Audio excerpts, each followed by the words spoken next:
Mes parents ont pris la photo de famille de Noël avec mon frère adoptif, sans moi, pour montrer leur famille parfaite, mais ma grand-mère leur a offert un cadeau en avance qui les a fait fondre en larmes.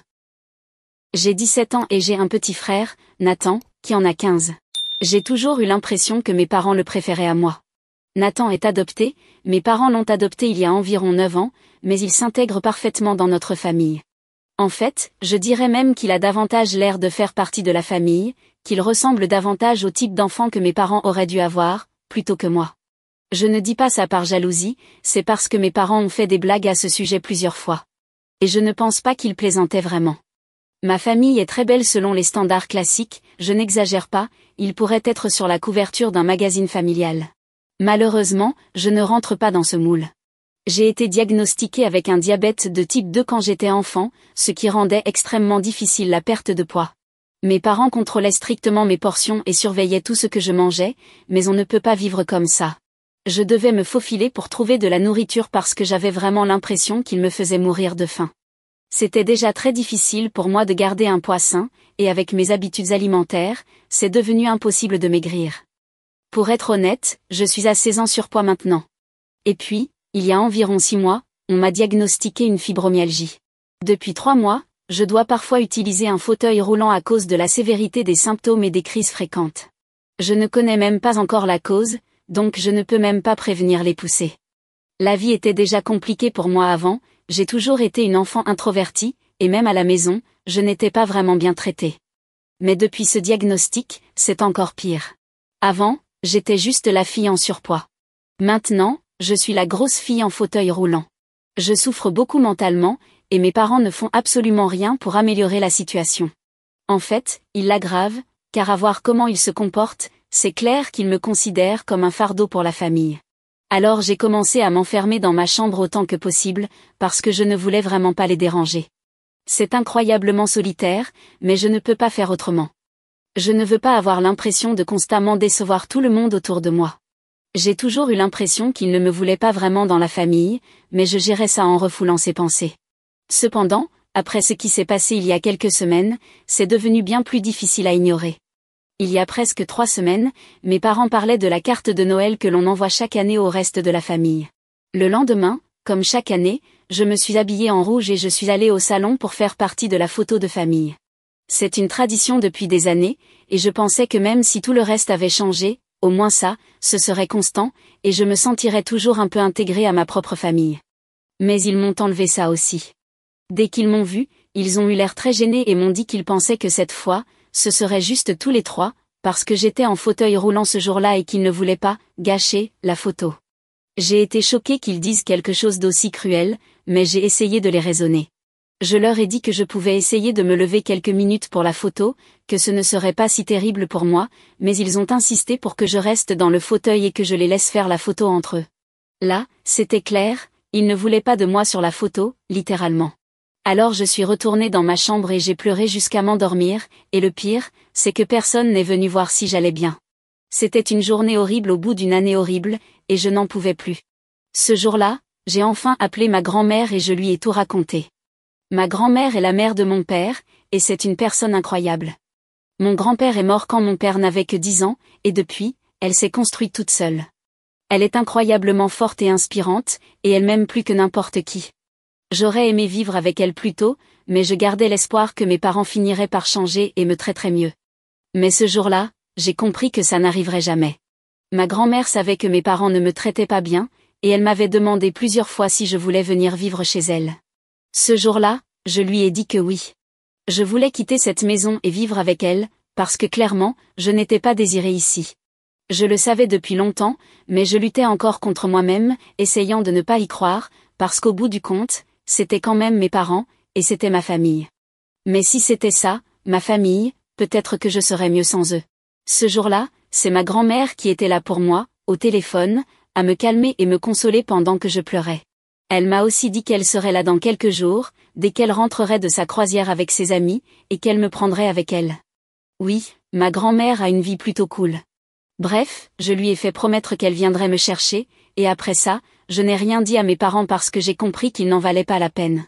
Ils ne se sont même pas excusés pour m'avoir exclu de la photo.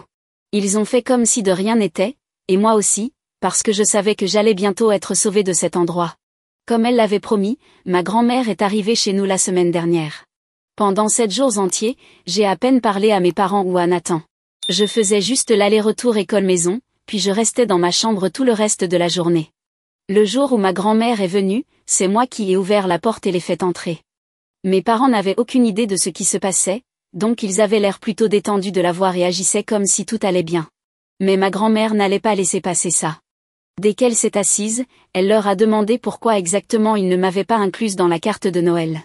Les cartes n'avaient même pas encore été envoyées, donc mes parents étaient vraiment confus de voir qu'elle le savait.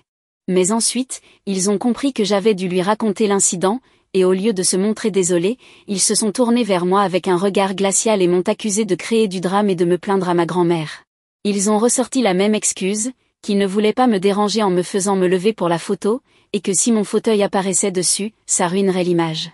Jusque-là, je n'avais rien dit, mais j'en ai profité pour leur rappeler que je leur avais dit que je pouvais me lever quelques minutes, que c'était eux qui avaient refusé, ce qui prouvait bien qu'ils ne voulaient pas de moi sur la photo.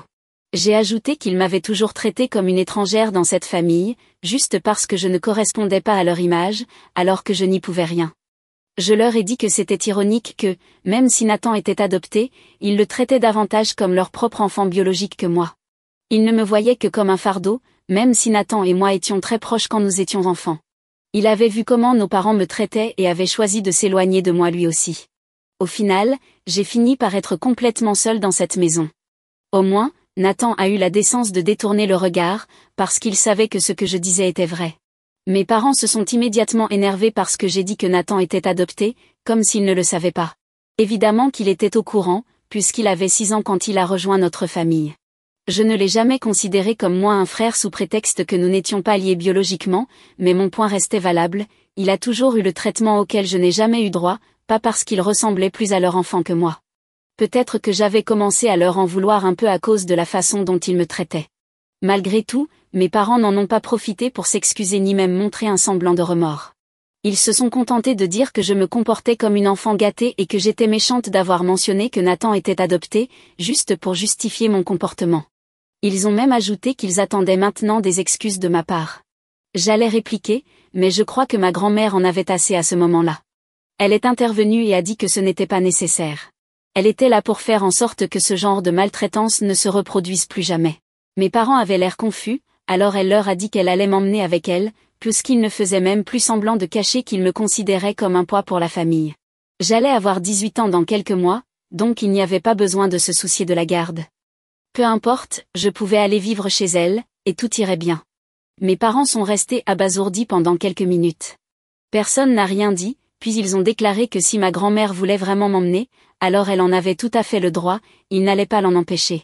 Ils n'ont même pas essayé de résister, et ça n'a fait que confirmer toutes mes pensées, ils ne voulaient vraiment pas que je fasse partie de la famille. Avec mon départ, il ne resterait plus que mes parents et Nathan, et ils pourraient enfin avoir la famille parfaite dont ils avaient toujours rêvé. Quand mes parents ont dit qu'ils étaient d'accord pour que ma grand-mère m'emmène, j'ai cru qu'on allait partir immédiatement. Mais ma grand-mère s'est contentée de sourire et a dit qu'ils avaient réagi exactement comme elle s'y attendait. Puis elle a sorti des papiers.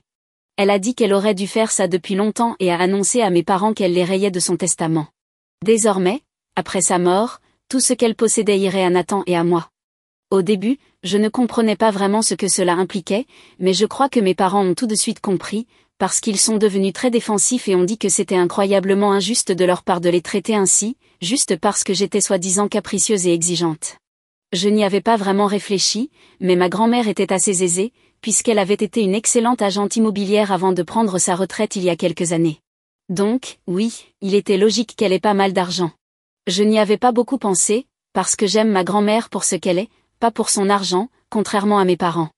Bref, elle a ensuite montré les documents à mes parents pour leur prouver qu'elle ne bluffait pas. Ils ont commencé à pleurer et à dire qu'elle était horrible, qu'elle ne pouvait pas leur faire ça. Mais ma grand-mère n'en avait strictement rien à faire. Elle m'a juste dit de retourner dans ma chambre, de finir de faire mes valises et de la suivre. Heureusement, j'avais déjà préparé la plupart de mes affaires depuis une semaine, donc je n'avais plus grand-chose à rassembler. Même pendant que je faisais ça, mes parents continuaient de pleurer, de supplier, de négocier avec ma grand-mère, mais elle les ignorait complètement. Nathan n'a rien dit, il est juste resté dans un coin, essayant de se faire oublier. Quand je suis partie, c'est lui le seul qui a pris la peine de me dire au revoir. Mes parents étaient trop occupés à se disputer avec ma grand-mère pour remarquer que je quittais la maison moi aussi. Nous sommes vite partis, et depuis, je vis chez ma grand-mère. Sa maison est beaucoup plus proche de mon école, donc je dors beaucoup plus, car je n'ai plus besoin de me lever tôt pour prendre le bus, je peux simplement faire rouler mon fauteuil jusqu'à l'école. Je me dis que j'aurais dû emménager chez elle plus tôt, mais mieux vaut tard que jamais. Mes parents ne m'ont pas contacté depuis que je suis partie, mais Nathan m'a envoyé un message peu de temps après. Il a reconnu que je ne l'avais jamais maltraité, mais qu'il s'était vraiment éloigné de moi. Peut-être sans même s'en rendre compte, il avait laissé l'attitude de nos parents à mon égard influencer la sienne. Il ne s'en était même pas rendu compte jusqu'à ce que je lui en parle, mais maintenant qu'il le savait, il voulait se rattraper en me présentant ses excuses. Il a dit qu'il était vraiment reconnaissant envers notre famille parce que, sans nous, il serait probablement encore chez ses parents biologiques et aurait une vie bien pire. Il n'était pas seulement reconnaissant envers mes parents de l'avoir adopté, mais aussi envers moi pour l'avoir toujours considéré comme mon propre frère, et envers ma grand-mère également. Nathan a dit qu'il voulait repartir sur de bonnes bases avec moi, donc on passe du temps ensemble au lycée pour réparer notre relation. C'est un peu bizarre après ces dernières années. Depuis ses 13 ans, il était devenu très distant avec moi, mais maintenant j'ai l'impression de retrouver peu à peu le Nathan d'avant, celui qui me mettait sur un piédestal. Bref, ce n'est pas le sujet. C'est juste que, hier, pendant une discussion, il m'a dit quelque chose qui m'est resté en tête. On parlait ensemble et j'ai fini par lui demander comment ça se passait à la maison, parce que je ne pouvais pas m'empêcher de me demander ce que faisaient mes parents. Nathan m'a dit que les choses n'allaient pas très bien, car apparemment, le jeu du blâme avait déjà commencé entre mes parents. Ma mère reprochait à mon père de m'avoir repoussé toute ma vie, et même pour l'incident de l'autre jour, car apparemment c'était son idée de ne pas m'inclure sur la photo. Mon père, lui, accusait ma mère de m'avoir fait me sentir comme un fardeau, car c'était souvent elle qui exagérait et faisait passer le fait d'avoir une fille comme moi pour la pire des choses. Nathan m'a dit qu'à ce rythme, il craignait qu'ils ne finissent par divorcer. Il l'a mentionné de manière assez détachée, mais je n'arrête pas d'y penser depuis. Je sais que c'est vraiment idiot de penser comme ça et d'imaginer que c'est peut-être ma faute s'ils divorcent. Peut-être que j'ai exagéré, que je me suis trop emportée, et qu'il ne voulait vraiment pas me faire sentir comme un fardeau ou autre. Peut-être qu'il ne voulait même pas me blesser le jour de la photo, mais je l'ai très mal pris. Honnêtement, je ne sais pas quoi penser, mais je sais que je serais vraiment très triste si mes parents divorçaient, peu importe ce qui se passe entre eux et moi en ce moment. Je me sens stupide de réfléchir à tout ça, mais je n'arrive pas à m'en empêcher. C'est là, dans ma tête, et j'ai tout essayé pour ne plus y penser, mais je n'y arrive pas. Alors me voilà ici, parce que j'ai besoin d'un peu de réconfort, et il n'y a pas de meilleur endroit qu'un endroit comme Reddit pour obtenir un avis impartial et objectif. Alors, suis-je la méchante d'avoir été vexée que mes parents ne veuillent pas de moi sur la photo de Noël, et d'avoir tout raconté à ma grand-mère ? Eddie. Juste pour clarifier une chose, ma grand-mère a changé son testament et a tout laissé à Nathan et à moi parce que nos parents avaient tout gâché, mais pas Nathan. Je reconnais que son comportement envers moi n'a pas été super ces dernières années, mais encore une fois, ce n'est qu'un gamin, tout comme moi. Il n'a même pas encore 18 ans, et je pense qu'il mérite une chance de se racheter. Ma grand-mère et moi croyons toutes les deux qu'il ne mérite pas d'être puni et coupé de la famille à cause de ce que nos parents ont fait. Si on agissait comme eux, on ne serait pas mieux qu'eux. Donc je pense que c'était tout à fait juste que ma grand-mère inclue Nathan dans son testament aussi. Pour ceux qui posent des questions sur ses parents biologiques, sa mère avait environ 19 ans quand elle l'a eu, et elle a dû abandonner ses études pour cette raison. La cerise sur le gâteau, c'est qu'elle avait aussi des problèmes de dépendance. Malheureusement, le père de Nathan est parti quelques mois après sa naissance et n'est revenu que par intermittence. Mes parents connaissaient le cousin de la mère biologique de Nathan, car ils étaient à l'université ensemble, c'est comme ça qu'ils ont entendu parler de lui. Les grands-parents maternels de Nathan ont essayé à plusieurs reprises d'aider leur fille à se reprendre en main et à devenir une bonne mère, mais elle n'y arrivait tout simplement pas. Alors, quand Nathan a eu 6 ans, ses grands-parents ont convaincu leur fille de le faire adopter, car elle ne ruinait pas seulement sa propre vie, mais aussi l'avenir de son fils. Par coïncidence, mes parents songeaient à adopter un deuxième enfant, car ils voulaient un autre enfant, mais la première grossesse de ma mère avait été très compliquée, et elle ne voulait pas prendre ce risque une seconde fois. Donc la tante de Nathan a parlé à mes parents, et ils l'ont d'abord accueilli chez nous avant de l'adopter officiellement. Ses grands-parents ont gardé contact avec lui et le voient chaque mois, mais il n'a jamais revu ses parents biologiques depuis son adoption. Sa mère dit que c'est trop difficile pour elle de le revoir, et son père a complètement disparu de sa vie. Depuis ce jour-là, il est mon frère. Cela n'a jamais fait débat. J'ai peut-être mentionné qu'il était adopté, et je me sens un peu coupable pour ça. Je n'aurais pas dû le faire, mais j'étais très frustrée et j'ai perdu le contrôle sous le coup de l'émotion. Mais je me suis excusée auprès de lui depuis, et on essaie de reconstruire notre relation parce que je ne veux vraiment pas le perdre. On s'est éloigné pendant quelques années à cause de nos parents, mais on ne laissera plus cela arriver. En fait, je lui ai même dit que si ça devenait trop difficile pour lui à la maison à cause des disputes constantes, il pourrait venir vivre avec moi et notre grand-mère. Mise à jour 1. Merci beaucoup pour tous les commentaires et le soutien que vous m'avez apporté. C'est difficile à gérer, mais je me sens mieux en sachant que beaucoup de gens ont vécu des situations similaires, parce qu'avant, je me sentais vraiment seule. Savoir que vous avez réussi à vous en sortir me donne de l'espoir. J'ai suivi le conseil que vous avez été nombreux à me donner, j'ai parlé à ma grand-mère de ce que je ressentais, comme si j'étais responsable des disputes de mes parents. Elle m'a dit, comme vous tous, que je n'avais aucune raison de culpabiliser. J'ai enfin pris ma défense après des années à supporter la façon dont ils me traitaient. Il n'y a rien de mal à ça. J'ai littéralement tout essayé pour leur faire comprendre ma valeur. J'ai enduré tellement de choses en essayant de m'intégrer dans leur famille, mais ils n'ont cessé de me rejeter encore et encore. Maintenant qu'ils n'ont plus personne à blâmer, ils s'en prennent l'un à l'autre, et ce n'est vraiment pas de ma faute. Je n'ai pas à m'en vouloir pour ça. C'est vrai, non? Je suppose que maintenant mes parents n'ont plus personne à accuser à la maison, et comme ils ne veulent pas s'en prendre à Nathan, ils déversent toute leur colère et leur frustration l'un sur l'autre. S'ils divorcent, ce sera triste, mais ce ne sera pas mon problème. Et s'ils décident de rester ensemble, tant mieux pour eux. Quoi qu'il arrive, je ne me mêlerai pas de ça. J'en ai aussi parlé à Nathan. Il m'a dit qu'il ne m'avait raconté ce qui se passait à la maison que parce que je lui avais demandé, mais qu'il n'avait jamais voulu me faire culpabiliser. Je le sais, donc je lui ai dit que ce n'était pas de sa faute. Je voulais juste qu'il sache que, s'il en a envie, il peut venir vivre avec moi, car je sais qu'il pourrait finir par se sentir coupable aussi, et je ne veux pas qu'il ressente ça. Il m'a dit qu'il y réfléchirait, mais pour le moment, il préfère rester avec nos parents, car il pense encore leur devoir ça. Je comprends un peu son point de vue, donc je ne lui en veux pas. On s'est promis que, peu importe ce qui arrivera avec le reste de la famille, on ne se laisserait plus diviser, et j'espère vraiment qu'on tiendra cette promesse. Mise à jour 2. Eh bien, mes parents sont venus me rendre visite aujourd'hui.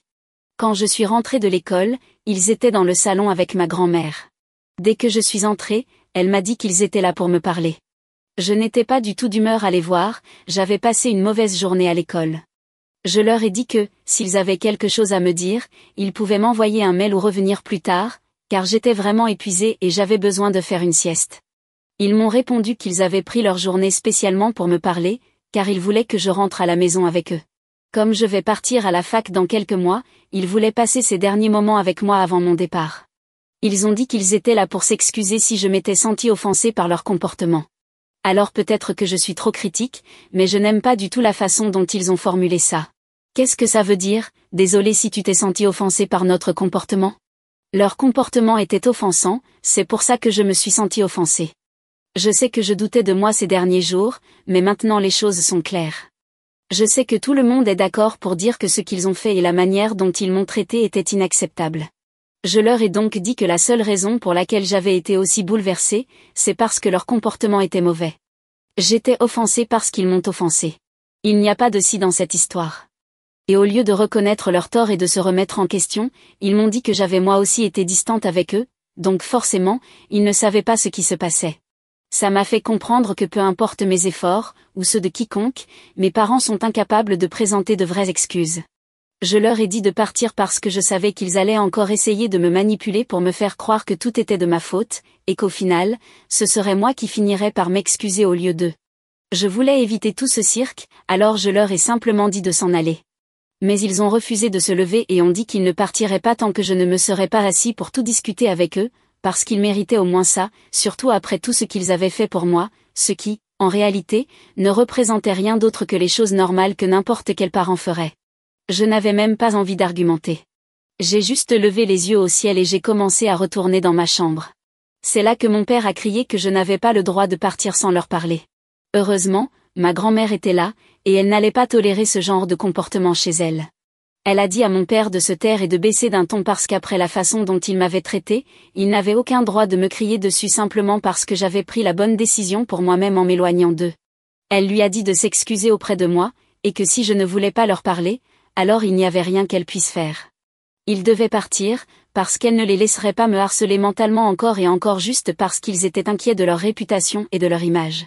Évidemment, ils étaient seulement venus pour me ramener à la maison parce qu'ils craignaient ce que les gens pourraient penser s'ils apprenaient que j'avais quitté la maison pour vivre chez ma grand-mère. Mais moi, je m'en fiche, j'ai mon propre avenir à penser. Mes parents ont essayé de me reparler, mais je leur ai simplement dit de me laisser tranquille, parce que tout ça était encore très frais et que je n'étais pas prêt à passer à autre chose de sitôt. Ils ont fini par partir parce que ma grand-mère n'allait pas les laisser rester plus longtemps. Après leur départ, elle m'a demandé si je voulais les revoir, et je lui ai répondu que, pour l'instant, ma réponse était non. Donc la prochaine fois qu'ils essaieront de venir, elle ne les laissera pas entrer. J'en ai aussi parlé à Nathan, et il m'a dit qu'il n'avait aucune idée qu'ils allaient venir. Ils ne sont rentrés à la maison que quelques heures plus tard, l'air très déçus, et personne n'est sorti de sa chambre depuis. Je suppose que c'est un peu déprimant pour lui, mais je n'y peux rien. C'est comme ça. Mise à jour 3. Je pars à la fac dans une semaine. J'ai été acceptée dans l'université de mon premier choix, et je suis vraiment enthousiaste pour mon avenir maintenant. Ça va être dur d'être seule, mais ma grand-mère a tout organisé pour le déménagement. Elle va rester avec moi les premières semaines pour m'aider à m'installer dans mon appartement. Mes parents et moi ne nous sommes pas parlé depuis plusieurs mois, et ma santé mentale s'est nettement améliorée. Je ne me mets plus à pleurer sans raison en pleine journée, donc je suppose que rester loin d'eux a eu des avantages. Nathan m'a dit que les choses à la maison sont revenues à la normale. Je suppose qu'ils ne sont pas plus mal sans moi, ce qui me fait un peu de peine, mais je suis content pour Nathan. Bien sûr, on est resté en contact, et on va essayer de faire des appels vidéo au moins une fois par semaine. Ma vie ici va me manquer, mais je suis excitée pour la suite. Merci de prendre de mes nouvelles. Mise à jour 4. Cela fait 6 mois depuis ma dernière mise à jour, quand je suis partie pour la fac, mais certaines choses se sont passées et j'ai besoin de faire une nouvelle mise à jour. Pour commencer, j'ai réduit ma consommation de glucides, et ça m'a aidé à mieux contrôler ma fibromyalgie. J'ai aussi perdu du poids, donc avec toutes ces améliorations, j'ai pu recommencer à marcher sans avoir besoin de mon fauteuil roulant. C'est une très bonne chose, car c'était vraiment galère de se déplacer sur le campus avec. Pour ceux qui se demandent, je suis un régime keto, pauvre en glucides. Je mange beaucoup de viande et aussi des graisses, ce qui m'a beaucoup aidé. J'ai commencé après avoir vu une vidéo de Joe Rogan avec une fille qui mangeait comme ça et à qui ça avait beaucoup apporté, donc j'ai décidé d'essayer. Et ça s'est avéré plutôt bien, car je me sens vraiment mieux. Cela dit, je ne suis pas médecin, donc ce n'est pas un avis médical. Je partage juste ce qui a fonctionné pour moi, au cas où quelqu'un aurait le même problème et voudrait se renseigner. Quant à mes parents, ils divorcent. Nathan est resté vivre avec ma mère, tandis que mon père a déménagé. Nathan se sent un peu mal par rapport à tout ça, mais il comprend aussi que c'est mieux que ce qu'il a dû supporter ces derniers mois. C'était des disputes constantes, donc ce n'était pas bien mieux qu'aujourd'hui. En plus, il a maintenant 16 ans, et il ne lui reste plus très longtemps avant de partir à la fac lui aussi. Avec un peu de chance, il choisira la même université que moi et on pourra être ensemble. Mais si ce n'est pas le cas, ce n'est pas grave non plus. On continue à se parler et à faire des appels vidéo de temps en temps. Quant à mes parents et moi, nous n'avons eu aucune communication. Nous ne nous sommes pas parlé depuis ce jour-là chez ma grand-mère, et franchement, ça me va.